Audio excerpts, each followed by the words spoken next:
Hello and Fakhar रागले to all of you. मैं हूं फ़खर यूसुफज़ई और आप देख रहे हैं डिबेट विद फ़खर। आज की डिबेट में बात करेंगे पॉलिटिक्स के ऊपर। तो हम अक्सर बात करते रहते हैं, खैर होती रहती है।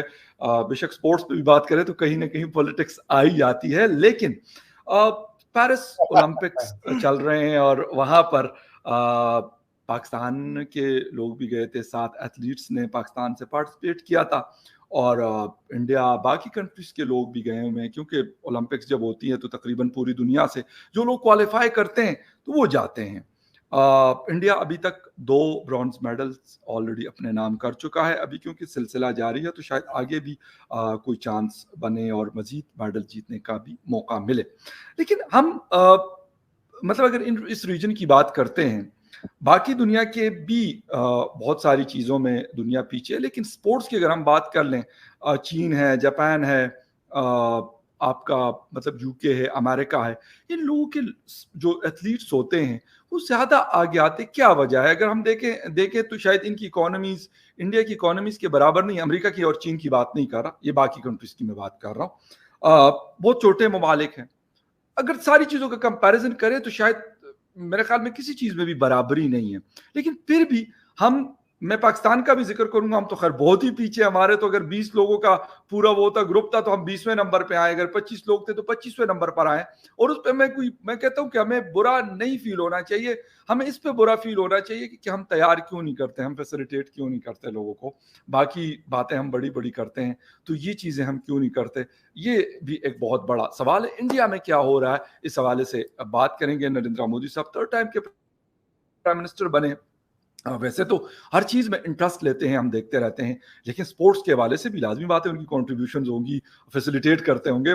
काफी बड़ा मुल्क है, तो इस हवाले से भी थोड़ी सी आज बात करेंगे। और बात करने के लिए मैं ज्वाइन कर रहे हैं हमारे दोस्त, हमारे भाई, senior analyst from India, doctor Abhishek Mishra साहब। डॉक्टर साहब, thank you very much for joining my show. Thank you Fakhar भाई, आपको सबसे पहले मकाम बखैर और बखैर आगलई। Thanks for inviting me. आज का टॉपिक आपने बड़ा अच्छा चुना है, इट्स अ गुड टॉपिक। आज क्रिकेट के अलावा भी स्पोर्ट्स से कुछ और बात करते हैं। Absolutely right, you are absolutely right. और मतलब कल की बात है, I was setting with my editor, तो उनके साथ मेरी गपशप हो रही थी। तो यही बात जो आप कह रहे हैं ना कि सिर्फ क्रिकेट स्पोर्ट्स नहीं है, मैंने कहा हाँ, हम लोग थोड़ा सा ज्यादा उससे वो करते हैं। तो मैं उनको एक स्टोरी दे रहा था, तो उस पर हम बात करें। मैं कहा नहीं, बिल्कुल फुटबॉल बहुत देखा जाता है, हॉकी को भी लोग देख रहे हैं, आइस स्केटिंग बहुत आए है, पोलो है, गोल्फ है, मतलब बेशुमार टेनिस बहुत देखा जाता है और खेला जाता है वेस्टर्न वर्ल्ड में। हमारे पास शायद उस तरह की फैसिलिटीज नहीं है, तो इस वजह से शायद हम पीछे। लेकिन खैर एनीवे, डॉक्टर साहब थोड़ा सा बात करते हैं। कहते हैं जिन लोगों के या जिन सोसाइटीज के ग्राउंड्स आबाद होते हैं ना, कहते हैं उनके हॉस्पिटल वीरान होते हैं। और शायद ये वाह, बात गलत नहीं है, बिलीव वेरी मी। गुड। लेकिन मुझे दुख इस बात का होता है कि हम लोग शायद उस तरीके से नहीं आगे आ सके जिस तरह बाकी दुनिया आती है। पाकिस्तान की बात मैं आपसे पूछूंगा बिल्कुल, और उस पर भी मैं आऊंगा। लेकिन इंडिया नंबर 4 लार्जेस्ट इकोनॉमी है। यानी बहुत सारी चीजें ऐसी है जिसमें टॉप 5 के अंदर इंडिया मौजूद है, इसमें कोई डाउट किसी को नहीं है। मतलब और अगर आपके पास पैसा हो तो फैसिलिटीज देना फिर आसान हो जाता है, ये भी एक सवाल है। इंडिया ने अभी तक 2 मेडल जीते और हर दफा आप लोगों के एथलीट जीतते हैं, बहुत अच्छा। लास्ट जो चोपड़ा साहब थे, हम आ रहे थे और वो उन्होंने गोल्ड मेडल जीत के वो लाए थे। बहुत मतलब एक अच्छा है। अरशद नदीम साहब। अरशद नदीम साहब अभी भी वो वहां मौजूद है पेरिस में। लेकिन अभी तक 2 ब्रॉन्ज जीते हैं, लेकिन क्या गुंजाइश इससे ज्यादा की नहीं है? हम उनको बिल्कुल कंग्रेचुलेशन करेंगे और हमें अप्रिशिएट भी उन एथलीट्स को करना चाहिए, किसी भी गेम में उन्होंने जीते हो, वो पिस्टल एयर पिस्टल के उसमें हो, जो निशानाबाजी करते हैं, या फिर स्विमिंग हो, या फिर कोई कोई भी स्पोर्ट्स हो। लेकिन फिर भी शायद डिजर्व ज्यादा करते हैं जो हम जीतते नहीं। देखिए, दो चीजें हैं। ओलंपिक्स में कई ऐसे स्पोर्ट्स भी होते हैं फकर भाई जो शायद हमारे यहाँ खेले ही नहीं जाते। You are right. Beach volleyball है या ऐसे कई स्पोर्ट्स जो नहीं खेले जाते, इसलिए जी। मेडल की टैली को लेकर के उतना ज्यादा दुखी नहीं होना चाहिए। लेकिन कई ऐसे जाते हैं और अच्छी तरीके से खेले जाते हैं। मगर उस पर पहले हम चर्चा करें, मैं एक बात को रेखांकित हाईलाइट करना जरूर चाहूंगा फकर भाई, कि हमें जो पहला मेडल आया वो एक बच्ची ने दिलवाया है। यस, ठीक है ना? बिल्कुल 22 साल बिल्कुल। की वो छोटी बच्ची थी और उनकी माता जी का चल रहा है टीवी पे इंटरव्यू। उनको उनके ससुराल वालों ने घर से निकाल दिया था। ठीक है ना। तो बहुत कष्ट करके, और जिस समाज में बच्ची पैदा हो जाना, लड़की पैदा हो जाने को लोग बुरा समझते थे, over a period of time एक ऐसा कल्चर बन गया था इंडिया में अनफॉर्चुनेटली। हालांकि यहाँ पे हमारा मानना है कि यत्र नारीस्तु पूजन्ते रमन्ते तत्र देवता, यानी जहां नारियों की पूजा की जाती है वहां देवताओं का वास होता है। लेकिन फिर भी चले, समाज में ये फीलिंग आ गई थी। आज उस बेटी ने अपनी माँ का जो वो है सर ऊंचा कर दिया, ठीक है ना। 2-2 मेडल जीते उस बच्ची ने। और भारत के ये जो इतने पुरुष हैं, हालांकि सरबजोत सिंह जी को ने भी मिक्स्ड में लेकर के आए, लेकिन उस मिक्स में भी उस बच्ची का था, तो नथिंग अगेंस्ट देम। सरबजोत और मनु भाकर दोनों को बहुत बहुत बधाई, लेकिन बिटिया ने दिलवाए हैं 2 मेडल, वरना ये भी नहीं निकलते हमारे आप से मुंह से। आप समझ रहे हैं ना, ये भी हम नहीं ले पाते। तो पॉइंट ये है कि पहली बात तो मनुष्य को मनुष्य की तरह, यानी इंसान को इंसान की तरह देखा जाना चाहिए। लड़की लड़के में भेद नहीं करना चाहिए। टैलेंट किसी भी चीज का किसी जेंडर का मोहताज टैलेंट नहीं होता। आप शूटिंग भी एक बच्ची एक लड़की उतनी ही अच्छी कर सकती है जितना एक लड़का कर सकता है। और इसका बेहतरीन नमूना है कि जो मिक्स डबल में मिला वो भी शूटिंग में मिला 10 मीटर एयर पिस्टल में, और दूसरा जो मिला वो भी 10 मीटर एयर पिस्टल में मिला, वो लड़कियों के उसमें मिला।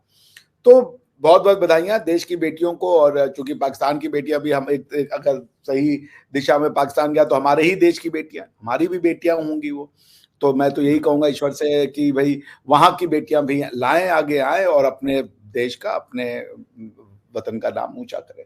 सो congratulations to women and congratulations to women power. दुरुस्त। अब जो बात रही, अब मैं इसमें ये भी बात जोड़ दूं कि जो लोग कहते हैं कि हम लड़कियों को घर में बैठा देंगे, हम लड़कियों को आप बाहर नहीं निकलने देंगे, ये 2 मेडल भी इंडिया को नहीं मिलते। तो आपके कई मेडल हैं फकर भाई जो शायद घर से बाहर ही नहीं निकल पाए। तो उन मेडल्स को जीतने की संभावना तो आपने वही खत्म कर दिया जब आपने उनके घरों पे ताले मार दिए और कहा कि तुम घर से बाहर मत निकलो। सो ये सब बातें समाज को सोचनी पड़ेंगी। दूसरा कि मैंने ये भी देखा ना, मैं कहीं अभी भाई बात हो रही थी इसी मुद्दे पे, समाज में ये कि मेरी लड़की जा रही है, उसके साथ कोई जोर जबरदस्ती हो गई, उसके कोच ने छेड़खानी कर दी, किसी और ने छेड़खानी कर दी, तो फिर लोग जो है ना उसको अपने बच्ची के ऊपर और अपने ऊपर अटैक मारते हैं। अरे जिसने चोरी किया वो अपराधी है, जिसका चोरी हुआ वो अपराधी नहीं होता। कल को मेरी बेटी है, वो अगर कहीं खेलने जा रही है समाज में, अब आप या तो अलग अलग करके रखिए, या तो बिटियाओं को बांध दीजिए घर के अंदर, या है कि अगर वो कल को बाहर जाएगी तो कोई एक उसको खराब इंसान मिल ही सकता है। इसमें तो हमारे आपका फकर भाई कोई बस नहीं है। और अगर ऐसा कुछ होता है तो हम अपनी बेटी को कोसेंगे या उसको कोसेंगे जिसने उसके साथ गलत करने की कोशिश की। बिल्कुल दुरुस्त कह रहे हैं, सही कह रहे हैं। तो अगर हम अपनी बेटियों के ऊपर, अगर हम शर्मिंदा हो जाएंगे कि हमारी बेटी के साथ ऐसा हो गया, हमारा तो इज्जत चली गई, ये मूर्खता है।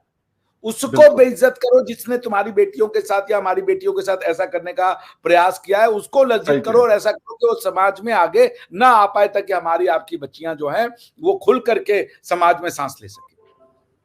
तो ये अप्रोच भी समाज को चेंज करना पड़ेगा कि लड़की के ऊपर यदि कुछ ऐसा हो जाए तो उसको अपनी अना का मसला ना बनाए। एक सिंपल क्रिमिनल एक्टिविटी है, जो जिसने क्राइम किया है और जो क्रिमिनल है उसको सजा दें, जो विक्टिम है उसको सजा ना दें। विक्टिम को विक्टिम का दर्जा देना पहले तो हमें सीखना पड़ेगा। अब आते हैं स्पोर्ट्स की बात। कई जगह यह भी कहा गया कि भाई इसमें तो बहुत ट्रेनिंग चाहिए, ओलंपिक्स में ऐसी ट्रेनिंग वैसी। कई ऐसे स्पोर्ट्स हैं फखर भाई जिनके लिए कोई ट्रेनिंग नहीं चाहिए आपको। जैसे दौड़ना है, उसके लिए क्या ट्रेनिंग ही ले लोगे भाई? अगर रनिंग करनी है तो कौन सा ऐसा आपको स्ट्रेंथ की ट्रेनिंग है जो कि आपको पाकिस्तान में नहीं मिल पाएगी, बिल्कुल, या इंडिया में नहीं मिल पाएगी? देखिए, स्पोर्ट्स को हमें अपना समाज का हिस्सा बनाना पड़ेगा।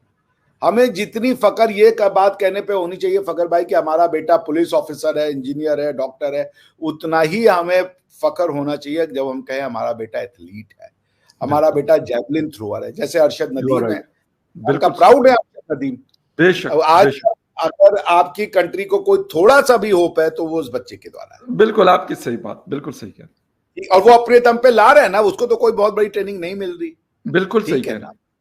तो पॉइंट यही है, जैसे हमें 2-2 बार हमारे जो नायब सूबेदार के छोटे से पोस्ट पे हैं नीरज चोपड़ा जी आर्मी में, नायब सूबेदार, समझ रहे ना, यानी कि क्लास 3 की भी या क्लास 4 की कोई रैंक होगी, बिल्कुल छोटी सी रैंक, ऑफिसर नहीं है, जेसीओ भी नहीं है मेरे ख्याल से।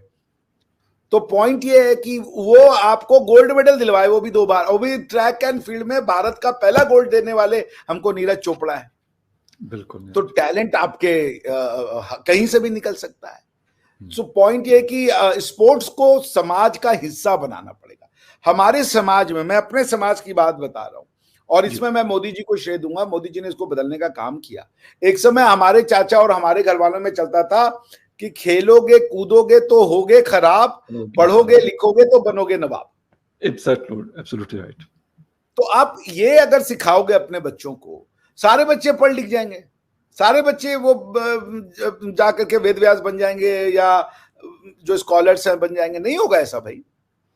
बच्चे में कोई खेल में आगे निकलेगा, कोई म्यूजिक में आगे निकलेगा, कोई कलाकारी में आगे निकलेगा, कोई कहानियों में आगे निकलेगा, कोई आपकी शायरी में गालिब बनेगा, कोई आपका पेंटिंग में कुछ बनेगा। लेकिन ये कि नहीं बस पढ़ो लिखो, नौकरी पा जाओ और उसके बाद एक सी ग्रेड के एम्प्लॉय बन जाओ। सो देखिए, स्पोर्ट्स में मेडल में ना ये कह देना कि हमारे एथलीट के पास ही वो नहीं है, नहीं, समाज में भी वो, जिसे कह लीजिए समाज में भी पेशेंस नहीं है, समाज में भी अपने एथलीट्स को प्रशंसा देने के लिए नहीं है, समाज भी उनको अडॉप्ट नहीं कर रहा। अपने बच्चों को तो भेजो पहले कि हाँ खेलो, आप उसके अगर सफलता को अगर आप चूमते हो तो उसकी असफलताओं को भी आप स्वीकार कीजिए। ये नहीं कि असफल हो गया तो गालियां देने लगे। भाई जो सफल होगा वो असफल भी होगा, आज नहीं तो कल।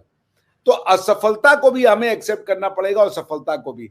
तो ये ना एक sports are part of the social culture. हमने स्पोर्ट्स को क्या बना दिया, एक्स्ट्रा करिकुलर बना दिया कि पढ़ लिख लियो तो जाके थोड़ा आधा घंटा फ्रेश हो लो, यही है sports. This needs to be changed. जी अच्छा डॉक्टर साहब, थोड़ा सा अगर हम बात कर लें एक चीज की कि ये वाला रीजन बड़ा एक जैसे कहते हैं ना बड़ा जरखेज है। बहुत सारे लोग, हमने स्क्वाश के ऊपर पाकिस्तान ने बहुत अरसा हुक्मरानी की, और मतलब जहांगीर खान जो हमारे खैबर पख्तूनख्वा पेशावर से उनका ताल्लुक था, बिल्कुल 100 जो ईयर्स में जो मतलब प्लेयर ऑफ द 100 ईयर्स हैं उनमें उनका नाम स्टेफी ग्राफ जो टेनिस स्टार थी उसका दूसरा नंबर था और उनका नंबर 1 था। तो ये चीजें जरूर है, लेकिन क्या 77 ईयर कम है कि उसके दौरान हमने इन चीजों को मतलब बढ़ाना था या आगे लेके जाना था? वो पाकिस्तान हो या इंडिया हो, इंडिया हमसे कई आगे है, मैं ये इसको नहीं वो करता, उसके कंपैरिजन हमारे साथ नहीं है, क्योंकि आपके एक तो पॉपुलेशन ज्यादा है और दूसरा ये कि आप लोगों के पास हमारे मुकाबले में अच्छी फैसिलिटीज मौजूद हैं। हम क्रिकेट में क्योंकि ज्यादा इंटरेस्ट लेते हैं तो क्रिकेट में हम देखते हैं, और आई होप सो कि इसमें भी, बाकी स्पोर्ट्स में भी, फुटबॉल है या बाकी स्पोर्ट्स है तो उसमें भी, लेकिन क्या वाकई हम उसको इतनी प्रायोरिटी देते हैं कि हम उसके ऊपर उतना पैसा लगाए जिस तरह बाकी नेशंस या बाकी कंट्रीज करती हैं? नहीं लगाते ना, तो ब्यूरोक्रेसी ने खा लिया है। अब आपका 7 कंटिंजेंट, 7 एथलीट गए हैं और आपके साथ 18 ऑफिसर गए हैं। क्या करने गए भैया वो? यही कोई पूछ। अच्छा, हमारे यहाँ भी यही था, वो धीरे धीरे कट किया मोदी जी ने। पहले हमारे यहाँ इसको वो एथलीट से ज्यादा ये ब्यूरोक्रेट चले जाते थे। क्या करने जा रहे हो यार तुम? वो उनको पहले ही पता होता था कि यार हमें तो हार जाना है, चलो भाई शॉपिंग वॉपिंग ही करनी है हमने तो इसी बार ने एक देश देख लेंगे इंडिया के खर्चे पे। तो वो सब चीजें कम की गई। उसके बाद देश ने बच्चों को आगे बढ़ाया। आज नीरज चोपड़ा है तो हम लोग के वो एक बच्चों का वो है, रोल मॉडल है नीरज चोपड़ा जी, कि इतनी कम उम्र में उन्होंने वो अचीवमेंट किया ट्रैक एंड फील्ड गेम्स में जहां इंडिया नहीं आता था। तो पॉइंट, जैसे आपने कहा, आपके जो स्क्वाश में एक समय वाकई में पाकिस्तान का राज था, हॉकी में पाकिस्तान अच्छी थी। पाकिस्तान के पूरे ओलंपिक के करियर में, जब से ओलंपिक गेम में पाकिस्तान ने भाग लेना शुरू किया है, पाकिस्तान के पास, आपको विश्वास नहीं होगा, जो मैंने पढ़ा, टोटल 10 मेडल है। टोटल 10 जी। यानी समझ लीजिए अगर आपको बने हुए कितना, अगर 74 साल हो गए हैं, 75 साल हो गए हैं, तो उसको 4 से डिवाइड कर दीजिए 75 को, उतने ओलंपिक में आपने भाग ले लिया है। लेकिन सिर्फ 10 मेडल, और उसमें से 2 मेडल जो आपको दिलाए वो आपकी हॉकी ने दिलवाए हैं। और इस बार पाकिस्तान की हॉकी टीम क्वालिफाई तक नहीं कर पाई, नहीं कर सके।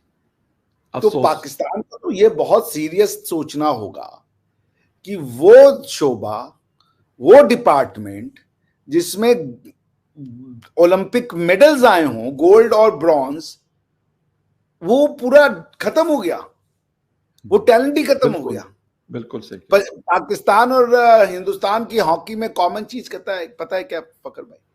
दोनों में आधे ज्यादा प्लेयर, आपके यहाँ का तो नहीं बताता, हमारे यहाँ आधे से ज्यादा प्लेयर पंजाब से आते हैं।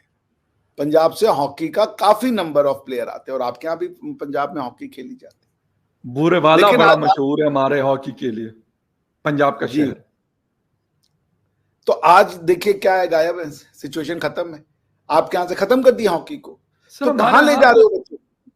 डॉक्टर साहब, अगर हमारे यहाँ मैं आपको बता दूं, बाकी स्पोर्ट्स का तो चलो फिर भी कुछ कहा जा सकता है, लेकिन हॉकी वालों के लिए तो बिल्कुल ही बेचारे जो है ना, बिल्कुल ऐसे वो किया हुआ है कि जिसकी कहते हैं ना कि कोई हद नहीं है। आप उनको यानी कुछ देते नहीं है, उनको आना जाना और ये सारी चीजें उनकी एक अलग किस्म का वो बना होता है। यकीन करें जो हॉकी का बोर्ड है या कोई और चीज है, वो बड़े मतलब दुख होता है। तो इसलिए फिर जब आपको अट्रैक्शन किस चीज की होती है डॉक्टर साहब, मैं कहता हूँ शौक भी बहुत जरूरी है किसी चीज के लिए। जो हॉबी होती है कि जी मैं स्विमिंग शौक से करता हूँ या हाइकिंग मुझे बड़ी पसंद है, लेकिन उसमें अट्रैक्शन अगर आप उसको एज ए प्रोफेशन आप वो शुरू कर रहे हैं, तो आपके लिए उसमें पैसे की अट्रैक्शन भी बहुत जरूरी है। अगर वो नहीं है तो फिर लोग उसके लिए नहीं आएंगे, वो कहेंगे यार हमने जलील ही होना है सारी जिंदगी, क्या करेंगे। देखिए फकर भाई, कोई बहुत ज्यादा पैसा भी नहीं। अगर आप इन लोगों को स्पोर्ट्स कोटा में नौकरी देके इनका जीवन ही गुजर आप वो कर दे कि चलो भाई क्लास 1 क्लास 2, अब नहीं आप करोड़ों रुपए बना रहे हो।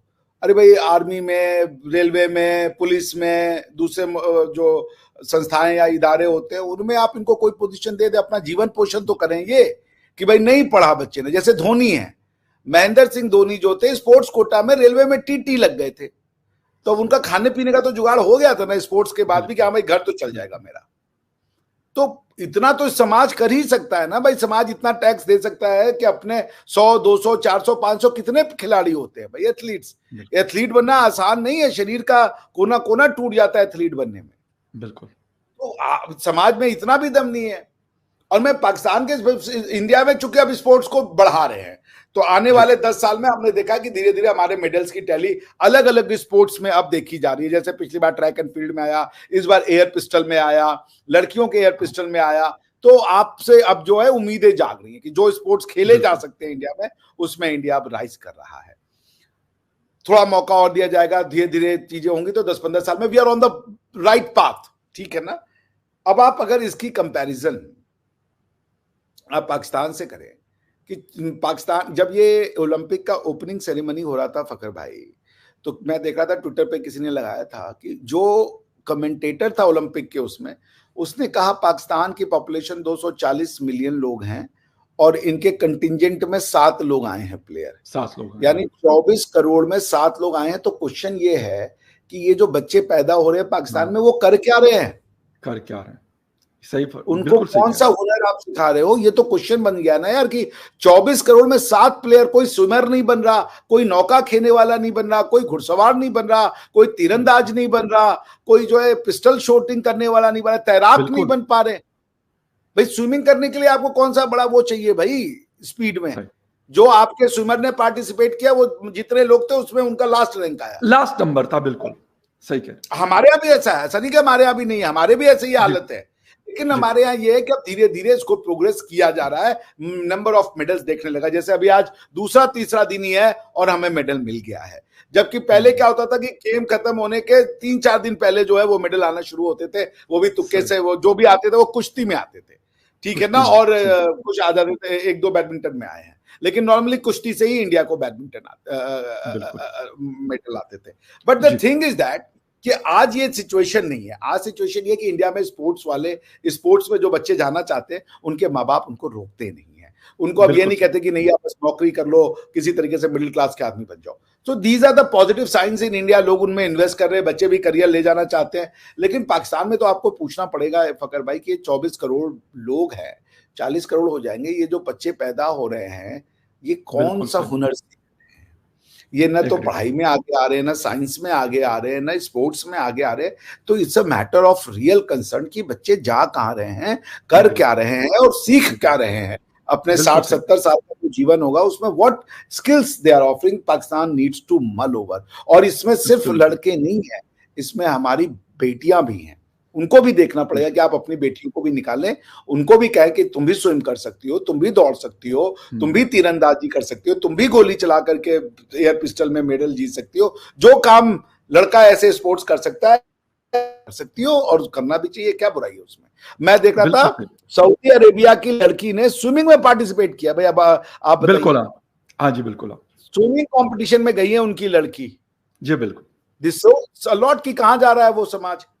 बिल्कुल सही। और डॉक्टर साहब मेरे ख्याल में ये बड़ी इंपॉर्टेंट चीज़ थी। हालांकि शो से पहले हमारे पास और भी टॉपिक्स होते हैं। मैंने शुरू में बताया कि हम पॉलिटिक्स के ऊपर ज़्यादा बात करते हैं। डॉक्टर साहब ने कहा, मैंने कहा बिल्कुल ये बात बड़ी ज़रूरी है कि हम ये जो मसले मसाले बाकी हम कहते हैं ना जी, इंडिया पाकिस्तान के दरमियान ये हो रहा है, तो चीन का इंडिया के साथ हो रहा है, पाकिस्तान का अफगानिस्तान के साथ ये हो रहा है, लेकिन साथ में ये चीज़ें भी बहुत ज़रूरी है, क्योंकि इससे आपकी यानी हम सबकी सोसाइटी की मैं बात करूं, पाकिस्तान हो या हिंदुस्तान हो या इवन अफगानिस्तान या ईरान हो, एक सॉफ्टनेस आती है इन चीज़ों से।